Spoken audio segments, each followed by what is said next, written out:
Hey, everybody. Welcome back to another episode of the Startup Sense podcast. This is your host, Jonah Lupton. So, this is probably one of my most exciting episodes to date. The guy we're about to talk to was on the founding team of a company that's going to do over $1 billion in revenue this year. Yep, I said it, $1 billion. It is Scott Chesrown. He is the Chief Revenue Officer of Vroom. Scott, how are you? I'm doing great. Thanks, Jonah. Appreciate the opportunity to be here. Thank you so much. I appreciate it. So Vroom was started a few years back. They've raised a ton of money from investors. Like I said, they're going to do over $1 billion in revenue this year. I think 1.1 billion is what Scott told me in the pre-call. We've got a ton of good stuff to talk about. So let's just jump into it. Scott, before we talk about the business, tell us about yourself. Yeah, I'm kind of been in around the car business my whole life. I actually grew up in dealerships in Denver, Colorado. My dad was a franchise dealer when I was growing up, so pretty much spent all my weekends, watching traditional car transactions go down and, watching men in suits walk all around the dealership and storm you when people were getting out of their cars. We started Vroom about 4 years ago, kind of changed that industry. So I landed back in the car business after about 8 years out of it, spent some time in the energy industry, kind of leveraged my education, and then ended up coming to Vroom. And, over the last 4 years, just have done everything in the whole startup world. Obviously, when you're founding a company, you do everything from washing the cars, laying the sod, cleaning the windows, all the way up to talking to customers, vehicle deliveries on up to, having to prepare board presentations now and working on just kind of really high level growth strategies for the company. So yeah, it's not always glamorous, is it? It's not. It's been a grind. So, and my wife, probably the more so for my family, but I have a good supportive, wife and kids, and that's what matters, when you come home at the end of the day. So talk to us. What is Vroom? What do you guys actually do? Well, Vroom's the leading online retailer in the United States. I mean, really view ourselves as a platform, a way for consumers to have a simple way to buy and sell used cars, right? We just bring a lot of transparency to the process, a lot of ease to the process of buying a used car. So consumers can come to Vroom. They can clearly see the prices of thousands of cars. We have about 400 makes or models in inventory, representing pretty much every make that you can think of. So you can see everything online. You can see the pricing all the way down to your zip code, right? Because every state and every zip code and county likely has different taxes. So we try to bring a lot of simplicity to the buying process, transparency to the buying process. They're great quality, fully reconditioned cars. And then when you do decide that you want to purchase a vehicle, we actually ship it to you for free anywhere in the country with a 7-day money-back guarantee. So no questions asked. Car gets there, you don't like it, anything from the color, we pick it back up and bring it back to our facility and refund you the money. Awesome. So you really do you control the entire experience from searching online to purchasing to financing to delivery, everything, right? Yeah. Like I said, I mean, really the automotive, a used car transaction typically has about 3 transactions baked into it. So you have the act of buying a new car, right? That's a transaction itself. Likely the consumer has a car they're trading in. So we have to facilitate that transaction, paying off the lender, getting title, making sure you're getting the tax savings for that trade-in vehicle. And then we also handle the financing. So we work with about 30 different lenders. We really treat it like a marketplace to make sure that we can get the best rate for the consumer. And that in itself is kind of a third layer of the transaction. So, we just try and wrap it all the way up. It's, no matter how you slice it, buying a car is somewhat complicated, right? You have to sign a lot of documents. Yeah, you do. And there's a lot of anxiety when you do that. I think that's, part of what consumers feel when they walk into a dealership is there's just so many unknowns. And so we just want to make sure it's transparent and enjoyable, right? Buying a car should be fun, right? The act of getting in a new car is great, regardless of if it's a used car or a new car. You got something new. It's an expensive asset. You sometimes saved up a lot of money for it. And the act of driving that car is just a lot of fun. And therefore buying it should be equally as fun. And that's kind of, Absolutely. really how Vroom came about. And like you said, I mean, it's typically the second biggest purchase in someone's life other than their, their house or their residence. Yeah, exactly. I mean, like right now I'm on the website, for the listeners, it's vroom.com. So that's VROOM.com. I clicked on Mercedes and here you are. There's, there's 103 different Mercedes that I can look at on your website. So where do you guys get these cars from? Do these come from auctions? They come from other people trading them in? Do they get them from the dealers? Yeah, I mean, pretty much all the above. Our primary source of acquisitions is buying cars directly from consumers. One of the things we hit on right away on our site is the ability to sell us your car, right? We will give you a cash offer, sight unseen. We don't have to physically see the car anywhere in the country for 7 days. And that's a big source for us for acquiring inventory because we'll buy anything. I mean, we'll really buy any car out there. Do I have to send you pictures of my car? I mean, I assume I have to. Yeah, but it's an easy process. It's you scan your VIN with our mobile application. It's a mobile site. It's not a native app, but you scan your VIN. You take 8 photos of your car. In a few minutes, you're going to get a cash offer, and quite frankly, you can throw your Ferrari in the system, and we're going to put a cash offer on it. You can throw a car that doesn't run. We're going to put an offer on it. And we'll write you a check for it, whether you come to Vroom and end up trading it in, or you just want to sell it to us. That's a major source of acquisition, but to fulfill the demand to fulfill our demand and to kind of make sure we have an adequate supply. Obviously, we can't just always rely on one channel. So we spread out. We make sure that, we have 24 buyers that sit in Texas, and all they do is kind of scour the market for acquiring new inventory. So those can be from auctions, that can be directly from dealers, can be directly from consumers. And then we'll bring those cars to our facility down in Houston, fully recondition those cars, and then we'll get them online so that we can sell them if they're a car we're going to sell to a consumer. Or if it's a car that doesn't meet our standards, we're just going to immediately take it to auction. Right. Okay. I assume I guess you're probably more open with the cars that you buy as to, the condition, the mileage, the year. But I would assume most of the cars that you're selling on your site are probably less than 3 or 4 years old, right? Yeah. They're relatively late model cars. You can typically find almost anything on our site. I mean, if you really start digging, but really our cars are a few years old. And what makes a used car is the fact that it's been titled. So, sometimes you find cars on our site that we buy directly from dealers, especially this time of year when they're trying to move inventory, where, we'll have a used car on our site that has, 15 miles on it. Why? Because we bought it directly from a dealer. So, you can typically find everything, but yeah, they are mostly late model kind of vehicles, low mileage, right? In order for us to have a 7-day money back guarantee and facilitate these transactions online, we have to make sure that the quality of the car is just superb when we put it on a truck and send it to you, right? Because that's a lot of risk when I move a 3,000 pound piece of metal, 500 miles, there's an expense to that. And I really don't want to bring that car back if I don't have to. So in order to make sure that doesn't happen, we spend a lot of time on the reconditioning process, making sure the quality of our cars are just at a really, really high level. And that's why we're able to kind of provide that service to our customer. Awesome. Yeah. I mean, like I was saying in the pre-call, I'm looking to buy a new car, probably not new, but used, like a lot of the cars on your site, 1 or 2 years old, 15, 20,000 miles. I'll be doing something like that in January, February, and I can just see how easy you guys make the process, because I don't want to go to 8 different dealerships and haggle over the sales price with the reps and have to worry about getting screwed over when I trade in my car. And they're always going to say, oh yeah, we found something, so we're going to give you $8,000 less than what you're looking for. I don't want to do any of that. Like, I want to deal with one company from start to finish. And it's beautiful that you guys have actually built that.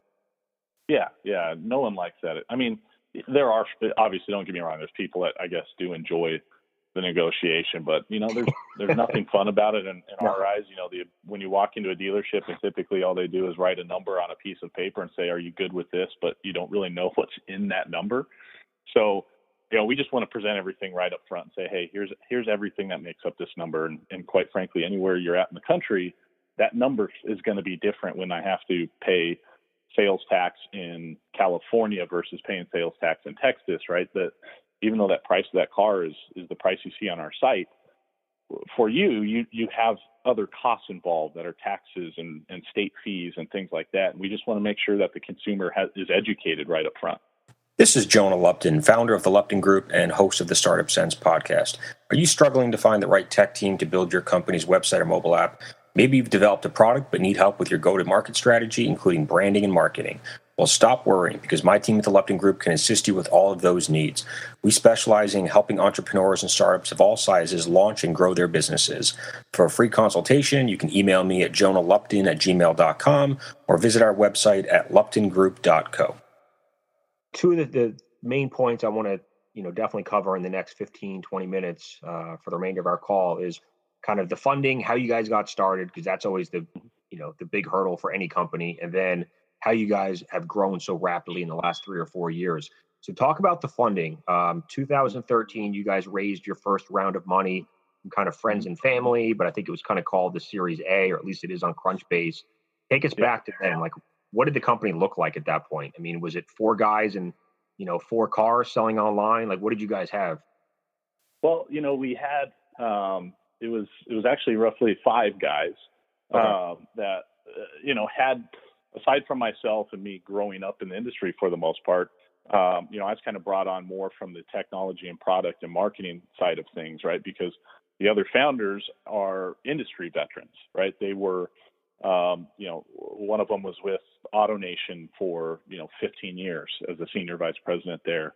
And several of them have been in and out of the industry. So, what was different about this group was they knew that the industry was just ripe for change, and there really weren't many people out there that were, you have CarMax that was providing a good experience for the consumer, a transparent experience for the consumer, but really no one was leveraging the internet to sell cars, right? And even the act of transacting online just did not exist in 2013. Right. It was all just mostly, it was just searching, right? 4 years ago, everyone was just using to search, and then they would go to the dealership and do the transaction in person. Exactly. And so we knew that there would be opportunity to provide a great experience and leverage the internet so that you didn't have to build all this brick and mortar. You could keep your costs low. You keep the values of the vehicle really, really great. But without having to have all this brick and mortar, leverage the internet, and then obviously you can sell cars, anywhere in the country. There really isn't anything stopping you. So that's kind of at least how it started going. But we did start with literally nothing, right? We had no inventory. We had this dream. We started looking for facilities. We knew that we were going to plant the initial store in operations down in Dallas, Texas, right? It's a very, very healthy used car market. Between Dallas and Fort Worth, there's a lot of population there. It's just a great market. And so we knew we were going to be in that location. So we started scouting for facilities. And really, I think one of the best things I can say is when you're starting a company, aside from the funding, right, you have to leverage every relationship you can. You kind of have to go deep into your Rolodex and leverage relationships. And that's what kind of the founding group did, was they leveraged every relationship they could. So for one of our founders, Kevin, right, being from AutoNation, he had deep relationships with financial institutions. He had great relationships with obviously AutoNation, because he didn't part ways or didn't part on bad terms, right? He retired, but kind of wanted to, after a year and a half, wanted to get back into the industry. And, we found a facility, and we started, kind of the act of visualizing and having a vision around what could it become, right? So we knew we needed a lot of asphalt. That's kind of a requirement. We need facilities that can accommodate reconditioning vehicles. We need facilities that can accommodate call centers and operations that, as you're building our vision was an e-commerce company. It wasn't then at the time, but, we wanted to make sure we had enough to grow into, right? Because everyone was really bought in that we could do this. So we leveraged the relationship we could. We started just basically building partnerships with financial institutions and selling everyone, not just investors, but selling everyone on this vision and this dream.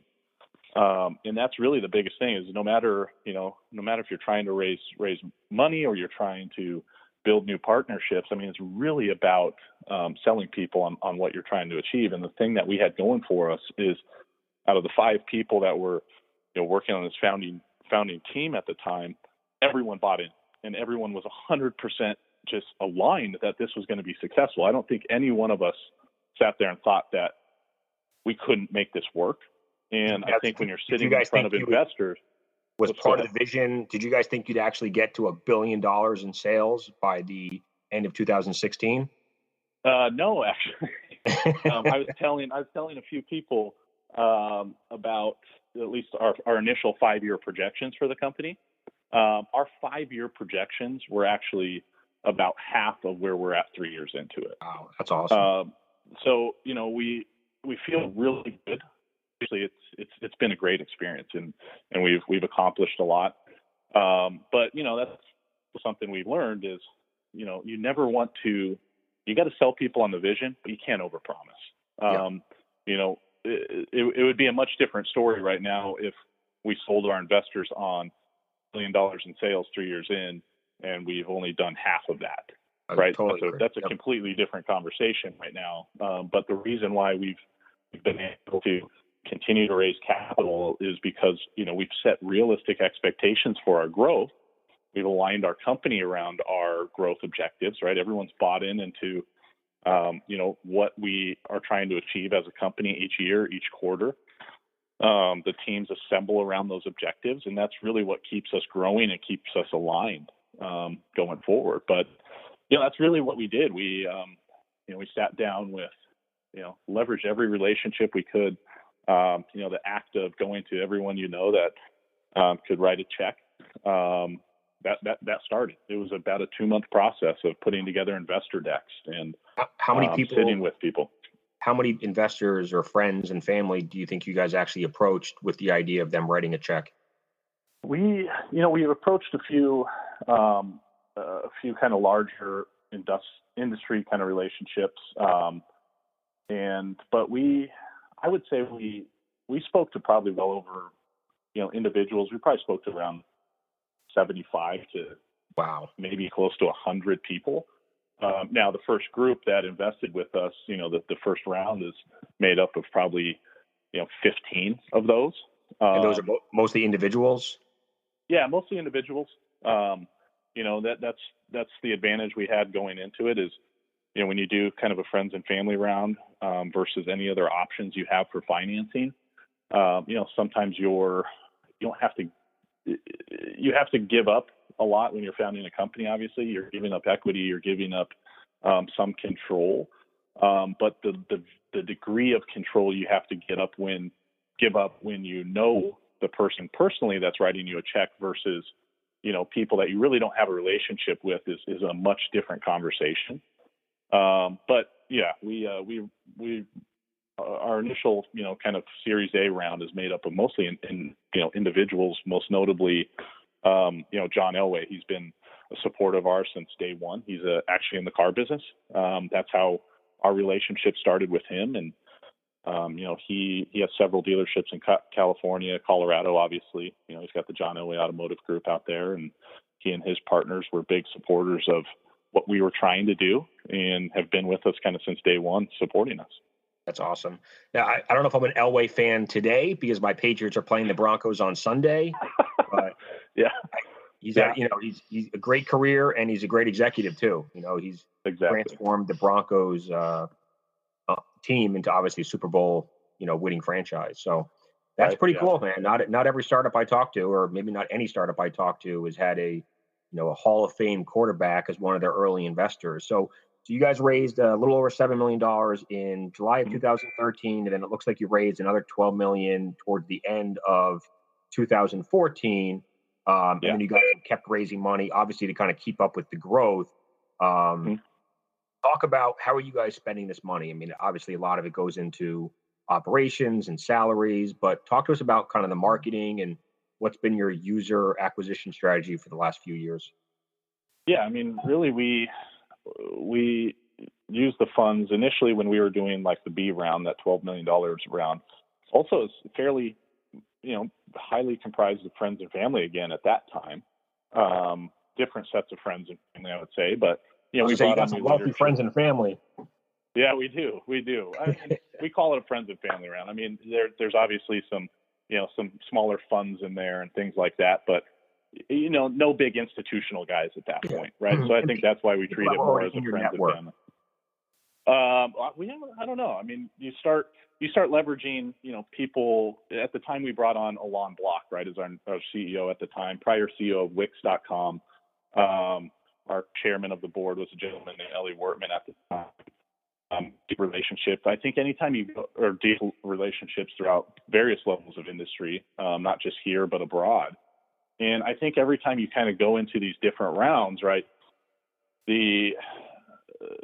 your investor base, right, becomes also the advocates for your company, right? So their relationships become, they start leveraging their relationships and into different industries and different partners that could potentially be coming to the table. And that's how it kind of evolved for us, right? I mean, like I said, we call it a friends and family round, but there's some smaller kind of funds in that round, but no one substantial at the point because we were still proving ourselves out. It was kind of a big push into growth for us in the technology front, because before our $12 million round, we didn't have the luxury of having engineers. We didn't have the luxury of having product teams and marketing teams really to help us grow and scale our business. We were still small. We were doing, the first year we did hit about 60 million in revenue, probably a little bit more than that. But once we did that next round, that's what enabled us to actually invest more in our technology. And so things changed for us at that point in time. Today, you guys you're a technology company just as much as you are a car company, right? Yeah. We definitely are. That's, we just raised a $50 million round a few months ago. Prior to that, we've done a few rounds between 50 and, $90 million. And, we are now very much an e-commerce company, right? I mean, everything we are doing is centered around the product and the consumer. And we have teams of engineers working on solving these challenges. So, yeah, we still sell used cars and we recondition those. We have a kind of a joke in our office that we're all used car salesmen, because we are at the end of the day, right? That we're in the business of selling used cars. But we have a different approach to it because we have smart front end and back end and full stack engineers that are solving our problems, not car salesmen. So, it's a really big, diverse team. So it is kind of a hybrid model because we do have, salesmen that talk on the phone, and we have the ability for consumers down in Texas to go in and actually talk to a human being and take delivery of the car. So we do have salespeople. We do have, some traditional components mixed in there, but the reason why we have been able to grow and scale to our size is because we invest in our technology. We invest in our teams that kind of solve our problems for us, right?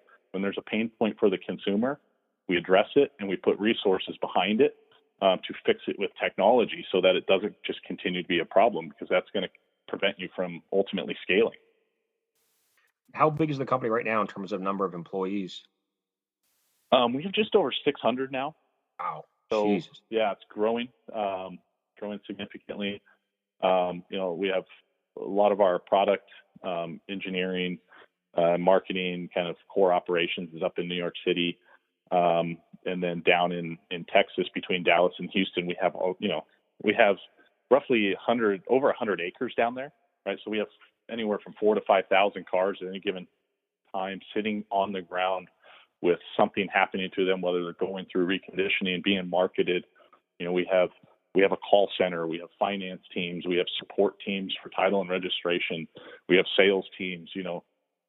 There's a lot of manpower that goes into, like I said, moving 3,000 pound pieces of metal around. So regardless of, I'd love to be in a position where we can solve everything with technology, and we'll get there. But right now we still do have to drive a car from point A to point B just to get it across the lot. Right. So massive logistics problems. Yeah, absolutely. What that you guys actually own your own shipping trucks or trailers? Yeah, we do. So we do own trucks. We do deliveries, as you see. We can't satisfy all of our demand currently. It's something we always just continue to evaluate. I think that's something that we want to experiment with everything. I think that's in our DNA, is we always want to experiment, whether it's with our trucks or with third parties delivering our cars. The thing we know is we are very competent, and our core competencies are in buying and reconditioning cars. We're not a logistics company, and that's a whole nother challenge that potentially we'll start solving more. But we haven't gone into it and say, hey, we need a fleet of 100 trucks to deliver all our cars. I think we've built some really great partnerships that allow us to have great experiences for the customers and still satisfy those long delivery times without us having to own the truck to do that. But at the same time, we do have our own trucks that deliver cars, in and around the country every single day. Do you have a feel for where these customers are? I'm sure you do. Where they are located? Are these mostly customers that are in like downtown city areas like New York and Boston, where there aren't really any dealerships around? You have to drive 20 minutes outside of the city to find any, or are they in rural areas? It's really diverse. I think that's the interesting thing about our market and our demographics in our business is it is so diverse. And I think part of the reason why is because we do carry, we carry cars from, $8,000-$9,000 on up to $120,000. I think there's a few Teslas on our site, Model X P90Ds right now, that are probably $120,000 cars. We've carried Ferraris and, Corvettes, and when your inventory drives a lot of what your demographics look like, right? We're meeting our demand with what we have. And because it's so diverse, we're going to get a diverse set of customers in through the door. We sell a lot of cars up in and around New York City and, these big dense areas. But quite frankly, we also sell a lot of cars to, Indiana and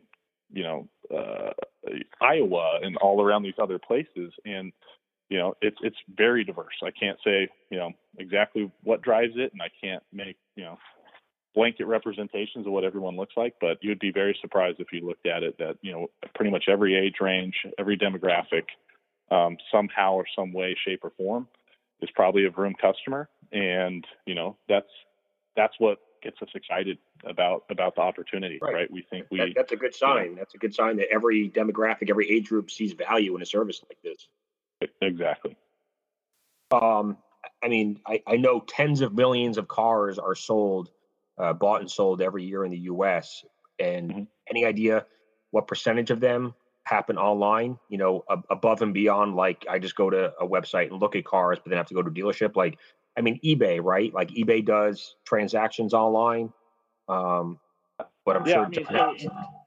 We did acquire a company last year called Texas Direct Auto.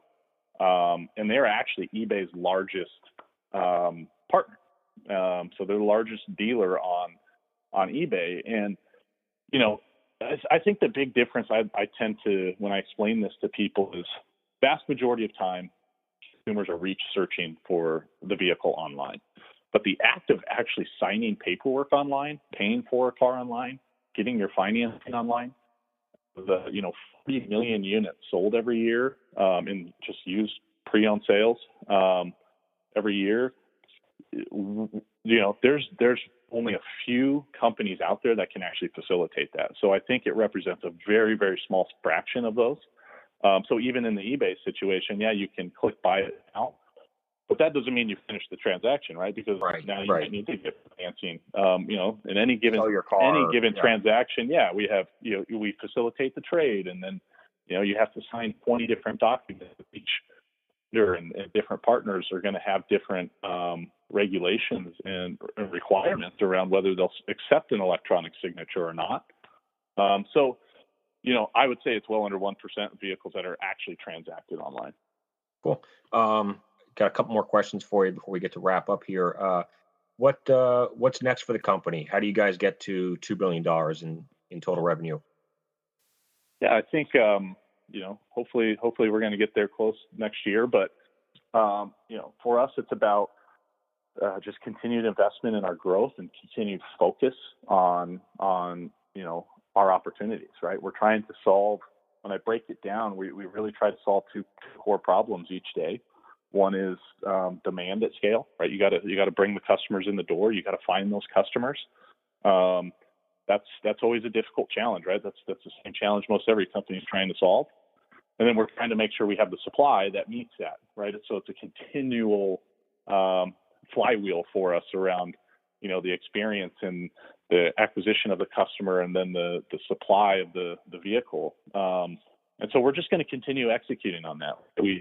We're a company that likes to experiment. We believe that experimentation and doing, measuring our success on how many experiments we roll out a day, whether it's online or it's in our operations, to learn from the customer and get data around what's going to make us better. That's kind of core to our DNA. And that's what we're going to continue to focus on, right? We're going to continue to experiment quickly. We're going to continue to fail fast. And I think some of the things I always talk about when people ask me these questions around experimentation, right? Especially when it gets into conversations with people around websites and product, and A/B testing. The fact is most experiments fail. So you can't just roll out one or two tests, because you're not going to learn anything. You're going to ultimately fail if you're just thinking that way. You got to roll out tens and hundreds of experiments in every part of your business, because 90% of them are going to fail. And so you got to learn from the ones that are working, and you got to do that very quickly, so that you're not wasting, resources in learning and evolving as a company. So that's what's going to take us to the next level, right? We're going to continue to solve our problems, go after the opportunities that we know exist in the market. It's a very fragmented market, like you said, 40 million transactions a year.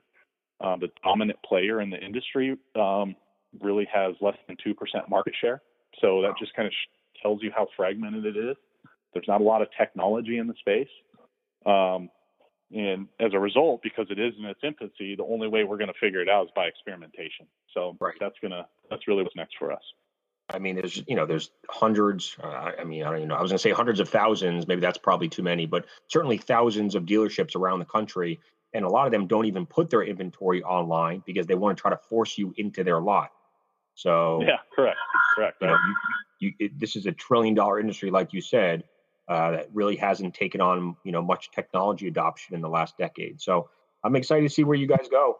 Sounds like you guys found a beautiful niche, like you said in the pre-call, kind of like Prime, Amazon Prime. Great value at a great price, transparency, great experience. I mean, who doesn't want that? Yeah, exactly. That's what it's all about. I mean, I think consumers are savvy nowadays, and you're transparent. If you can provide them a seamless experience, a great experience, and a good value, that's ultimately kind of the secret sauce of what's going to make you successful. So the two questions I like to end each episode with are, if you could be mentored by anybody, who would it be? So I'll ask that question. I think there'd be a few, but I would probably lean towards, like a Richard Branson. Okay. I just have a lot of respect for him in a lot of ways, the way he built his company. But I also think, I travel a lot and I hate traveling, but I see what they've done with airlines, right? That's another industry I kind of stack us up against, because, in the used car business, the airline industry, right? They have some bad reputations to them, but he took, with the Virgin, he took an industry and made it fun again, and made it exciting, and made it sexy to fly that airline. And he built a great company where the employees love to be part of it. So I think, anything I can learn from folks like Richard Branson, I would take every opportunity to do so. Awesome. Good answer. And last question, do you have a favorite book, blog, or TV show that you'd want to share? Oh man. I really only watch whatever my wife watches on TV. So it's typically like the Real Housewives. Oh God. Yeah, it's horrible. A recent book I read that I think is just really good is, I believe it's Something Magical. It's about Walt Disney, and just some of their keys to success. A really, really good read. Probably the other one is I can't remember off the top of my head. I would read it on the train, and I finished it a few months ago. Is the book about Ford's prior CEO, Lally. James, yep. Yeah, and it just came out. I can't remember the name of it. I think it's called American Icon. Literally one of the best reads I've ever had in my life. Learned so much there about the challenges with Ford and how it really transformed the culture of the company. And that was just so unique to me. And definitely a book that I recommend to everyone. Yeah, I feel like over the last 10 years, Ford has really turned themselves around, probably more than any company, any car, automaker. Because they went through some tough times, and now, you drive their product. It's a great car. It shows that they've really transformed their company for sure. For sure. Well, awesome, man. We'll end it there. I want to thank you for coming on, being a guest. Really appreciate it. I know you're a busy guy. So certainly, anything that we can do for you, I'll put in the show notes how they can find the company. Are you online in case anybody wants to reach out to you? I am. I took a slight hiatus after the election, so you can find me, typically on Twitter at Scott Chesrown. Probably the easiest way to track me down. But okay, well, I'll put your handle on there. And certainly for anybody looking to buy a car in the next couple months, strongly suggest you take a look at Vroom. Everything we talked about seems to be legit. Great experience, great value. Hopefully I'll be a customer pretty soon. So absolutely. I hope you come back. Let me know when you're ready. We'll do it, man. Thank you for today. It was great talking to you. Awesome. Thanks, Scott. Have a great weekend. Talk to you soon. Thanks, Jonah.